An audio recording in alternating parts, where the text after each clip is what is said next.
This is a sonnet. Sonnets were first written in Italy. Petrarch popularized it. He was one of the first writers. Petrarch wrote sonnets for his beloved Laura, and it contained 14 lines. Still, sonnets contain 14 lines. The sonnets written by Petrarch are called Petrarchan sonnets, or the Italian sonnets, which has a different rhyme scheme. A, B, B, A, B, B, A. This is the rhyme scheme of octave, and the rhyme scheme in sestet differs. Some poets keep the rhyme scheme of CDC, CDC, some others CDC, DCD, still some others CDC, DCE. So, sonnets are divided, Petrarchan sonnets, Italian sonnets are divided into two parts. The first 8 lines of the Petrarchan sonnets are called octave, and the remaining 6 lines of the sonnet are called sestet. Okay. There is volta after the 8th line. Volta means change of tone, thought, idea, emotion. So, you will see that there is a change, there is volta after the 8th line. So, these sonnets were, or this technique was imported to England by Wit and Surrey. Surrey wrote in a different style. He changed the rhyme scheme. Yes, English literature.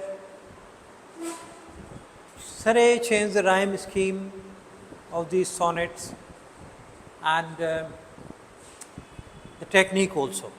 Lines, there were 14 lines, but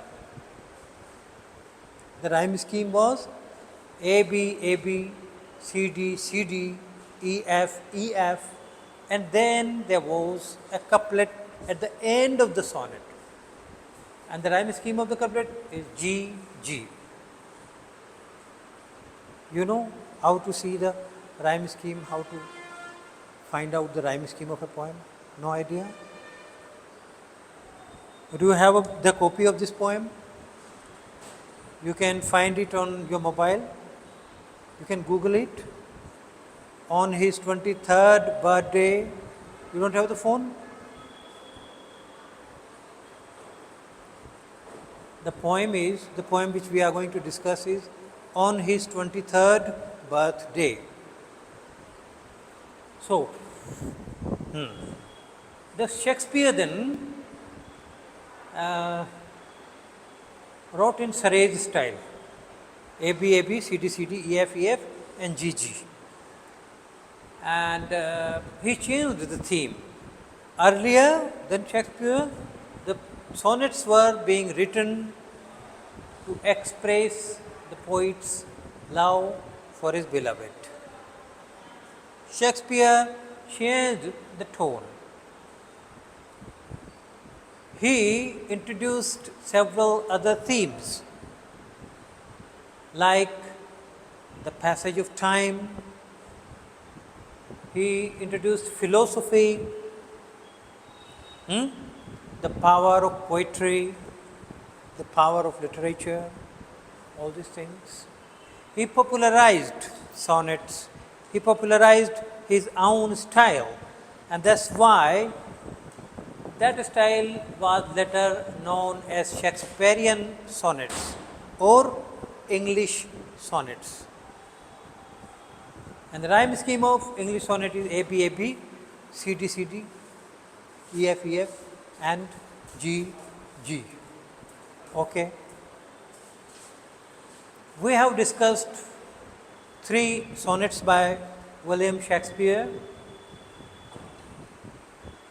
and now we are going to read John Milton's sonnet on his 23rd birthday. Milton wrote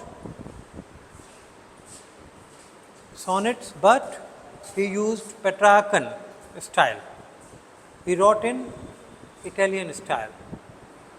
And the rhyme scheme of Italian sonnet is ABBA, ABBA, CDC, DCD. CDC,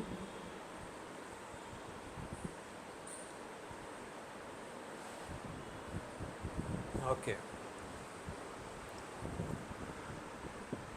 In this poem by Milton, we see there's a autobiographical note in Milton's sonnets.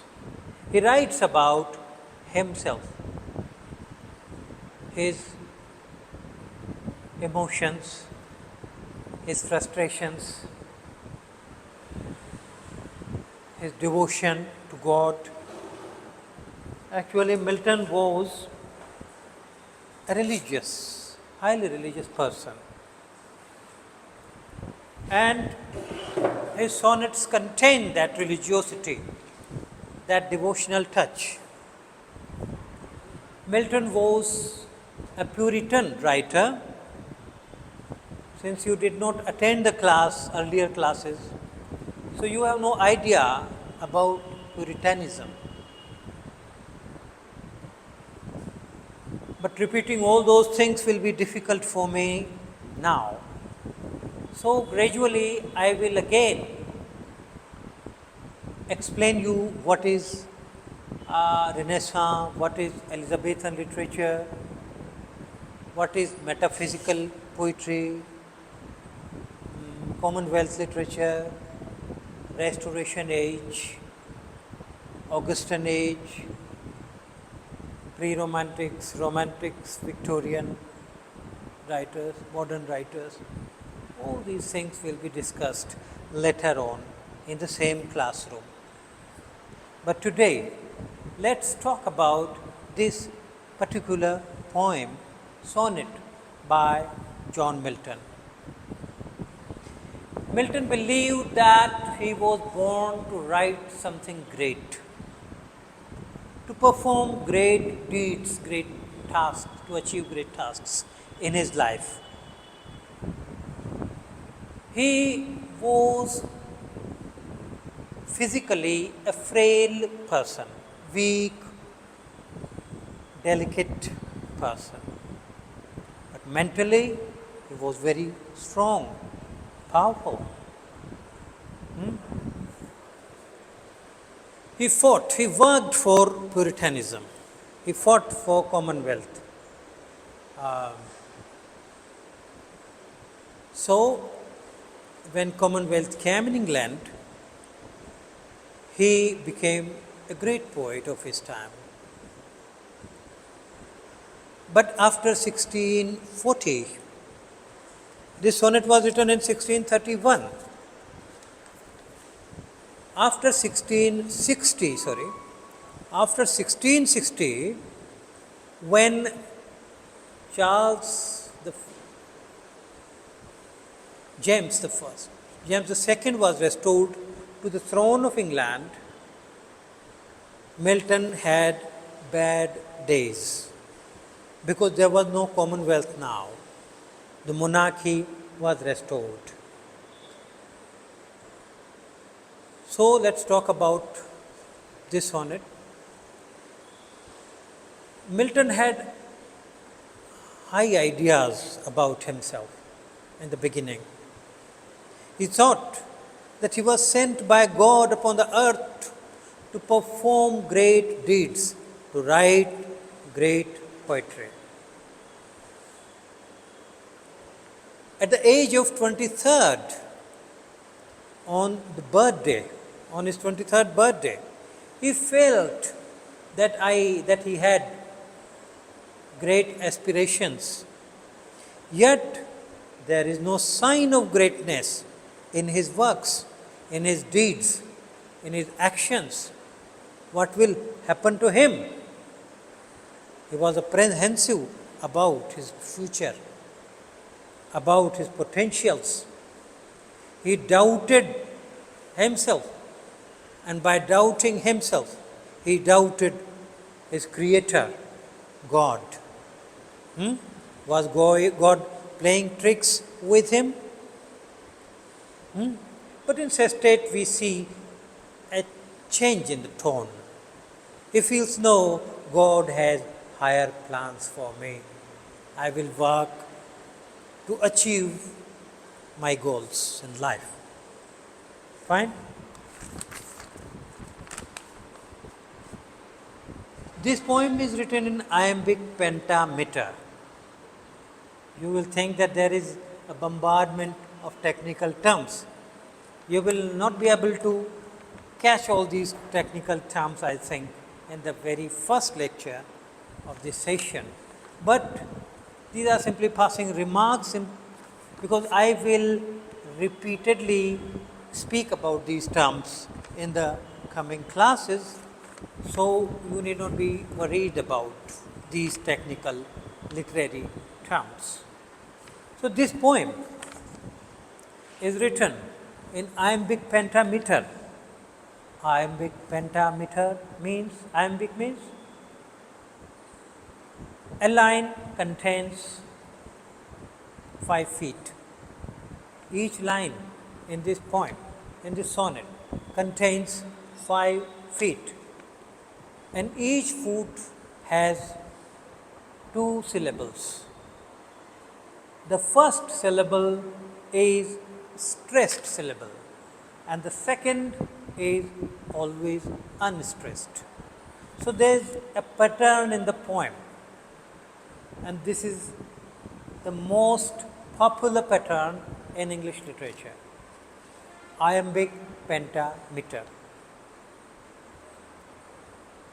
The earlier poem by the poem Daffodil, Herbert, by Herbert had iambic tetrameter. This has iambic pentameter. Pentameter, penta means 5, pentagon. Iambic pentameter, 5 feet, 10 syllables, unstressed, stressed, unstressed, stressed. So let me read it aloud to you in that rhythmic pattern. How soon hath time the subtle How soon had time the subtle thief of youth stolen on his wings my 23rd year. See the beat? So the poet is apprehensive, in great anxiety about his potentials. He says, time has stolen my youth, almost stolen. His teenage is gone, his youth is going to vanish. How soon had time the subtle thief of youth? What is time? Time is the thief of time, of moments, of youth, of childhood, of the mature age, of whole life. It steals away everything from us. समय हमारी उम्र चुरा लेता है. ये कह रहा है कि समय जवानी का चोर है और इसने मेरा 23वां साल भी ऑलमोस्ट चुरा लिया. 23rd year भी चुरा लिया. My hasting days fly on with full career, but my late spring no bud or blossom showeth. My hasting days fly on. एक दिन आता है, one day comes and goes. The next day, the other day comes and goes, still next day. This goes on. This has been going on. Oh, so many days here vanished, gone. And there is no spring, no blossom, no promise in my works. मैंने किया क्या है अब तक, कुछ दिखाई नहीं दे रहा. मेरी वसंत यानी मेरा जो बहुत क्रिएटिविटी का जो टाइम था वो विजिबल नहीं है, कुछ नहीं दिखाई दे रहा. What should I do? My hasting days fly on with full career, but my late spring no bud or blossom showeth. Perhaps my semblance might deceive the truth that I to manhood am arrived so near. कई लोग होते हैं कि उनके body से, उनके शरीर से, उनके लुक्स से उनकी उम्र बहुत कम दिखाई देती है. Milton was one such person. He, as I told you, he had very frail figure, very weak, very fragile, पतला दुबला, है ना. तो उसको देख करके लगता नहीं था कि he had reached to this age, 23 years. He says कि शायद my semblance, my appearance might deceive the truth. सच्चाई छिप सकती है, लेकिन सच्चाई का छिपना अलग बात, और सच्चाई तो सच्चाई है. That I to manhood am arrived so near. I have arrived to manhood. Man बन गया, पुरुष. अभी तो मैं टीनेज में था, and suddenly I have entered into a new phase, manhood. And inward ripeness doth much less appear, that some more timely happy spirits endureth. मेरी जो इनवर्ड राइपनेस है, अंदर से जो मैच्योरिटी है, वो बाहर से दिखती नहीं है. बाहर से मेरी बॉडी दिखती है, and I appear very young, but inwardly I have attend maturity. तो जो, या ये भी कह सकते हैं कि इनवर्ड राइपनेस भी अभी तक कुछ ऐसा मैंने कमाल नहीं दिखाया कि दुनिया को पता लगे कि मैंने अपने बारे में क्या सोचा है, किन ऊंचाइयों पर मैं पहुंचा हूं. Yet be is less or more or soon or slow. अब ये ऑक्टेव पार्ट हो गया हमारा क्लियर. अब now there is a volta, a change in the tone. Here the poet appeared disappointed in the octave, in the first 8 lines of the sonnet. But now he gathers his spirit, his courage, his confidence. He says, कम हो या ज़्यादा हो या धीमा हो या slow हो, yet be it less or more or soon or slow. मेरी जो मैच्योरिटी है वो कम है या ज़्यादा है, या जल्दी आ गई या लेट आई या धीमी आ रही, कुछ भी कहिए. It shall be still in strictest measures even to that same lot, however mean or high, towards which time leads me. ये स्ट्रिक्टेस्ट मैनर में जैसा गॉड ने मेरा जो पाथ बनाया है, God has carved out a path for me, and time will gradually lead me to that task. अब मैं चाहे कैसा भी, अब मैं कुछ करूं ना करूं, अगर मेरी फिजिकल अपीयरेंस से मैं यंग दिख रहा हूं या मैच्योर दिख रहा हूं, doesn't matter at all, because I am destined to achieve something great in my life. And even if I am not destined, then God has made some plans for me. हो सकता है बहुत ऊंचा जैसा मैंने सोचा था वैसा ना हो, थोड़ा सा मॉडरेट प्लान मेरे लिए गॉड ने जो भी बनाया है, time will lead me to that path.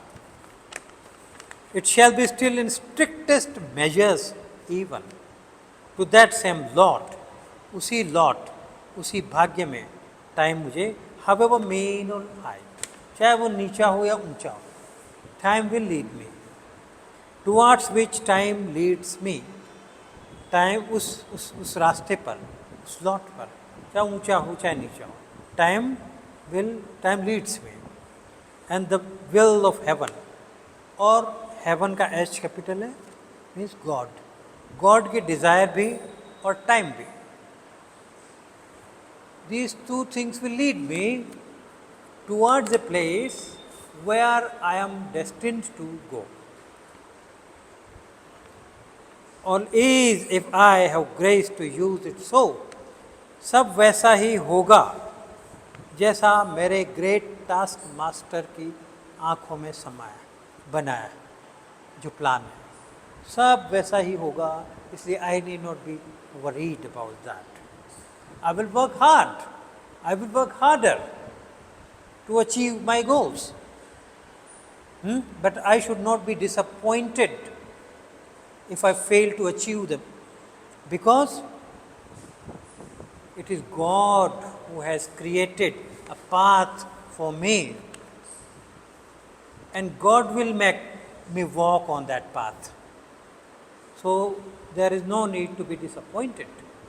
अगर मॉडरेट पाथ है तो भी मैं चलूँगा, तो भी गॉड की इच्छा पूरी करूँगा.